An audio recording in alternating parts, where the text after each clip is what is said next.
GMS TV.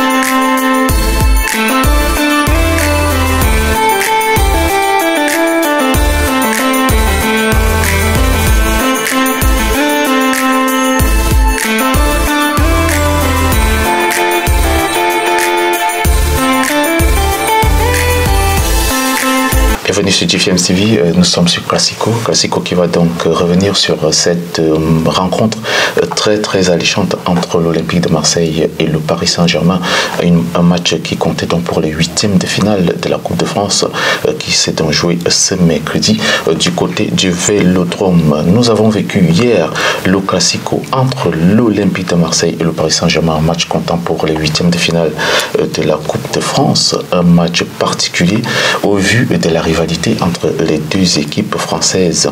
On va quand même noter que l'entraîneur de l'OM, Igor Tudor, a aligné son meilleur 11 avec une défense à 3 composée d'ailleurs de Mbemba. Il y a également Rongier et Gigot qui étaient, n'est-ce pas, la composante de cette charnière. Devant eux, deux sentinelles juste devant. Ils sont donc Guendouzi et Verretou.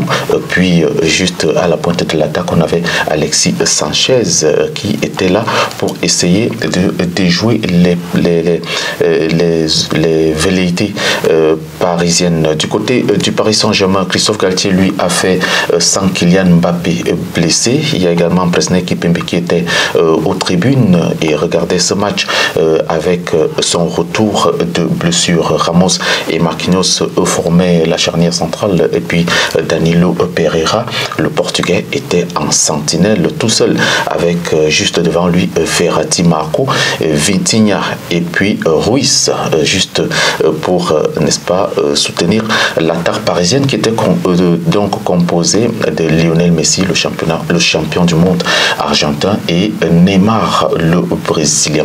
Pour revenir donc dans le but de cette rencontre, on va dire que l'Olympique de Marseille a misé sur un jeu fait d'impact, d'agressivité, avec un pressing très haut pour empêcher au Paris Saint-Germain de développer son jeu.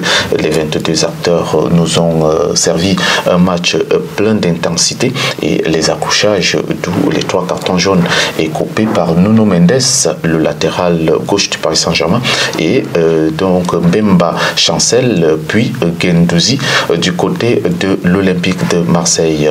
C'est sur un penalty que Alexis Sanchez a donc réussi à ouvrir le score pour ce premier but de l'Olympique de Marseille après une faute de Sergio Ramos dans la surface de réparation. C'était sur l'attaquant Under. Et puis on revient donc dans le match pour voir le même Sergio Ramos qui s'est rattrapé en allant égaliser juste avant la pause sur un corner frappé par Neymar. Il y a également Ruslan Molisnovski qui a inscrit le deuxième but du retour de la mi-temps. Marseille menait donc 2-1 à la 57e minute suite à cette frappe puissante de Ruslan Malinovski qui a donc trompé le gardien de but parisien Gianluigi Donnarumma. Et puis le Paris Saint-Germain a poussé, a essayé d'aller chercher l'égalisation avec des entrées de Zahir Emery, la jeune pépite du Paris Saint-Germain âgée tout simplement de 16 ans. Également Hugo Ekitike qui est entré à la pointe d'attaque, sans oublier l'entrée de Carlos Soler. Cela n'a pas fait fléchir l'Olympique de Marseille qui est resté solide jusqu'à l'ultime minute. Marseille l'emporte donc finalement 2-1 et se qualifie pour les quarts de finale de la Coupe de France. On rappelle que ça faisait 12 ans que l'Olympique de Marseille n'avait plus battu le Paris Saint-Germain au Vélodrome. Cette fois, le signe indien a été brisé et le Paris Saint-Germain va donc essayer de se concentrer sur le championnat parce qu'il y a encore un autre duel qui est à venir juste avant la rencontre face au Bayern de Munich. C'était donc le grand plan de cette rencontre, de ce classico entre l'Olympique de Marseille et le Paris Saint-Germain. on se retrouve la semaine prochaine pour une autre sortie avec un autre match choc.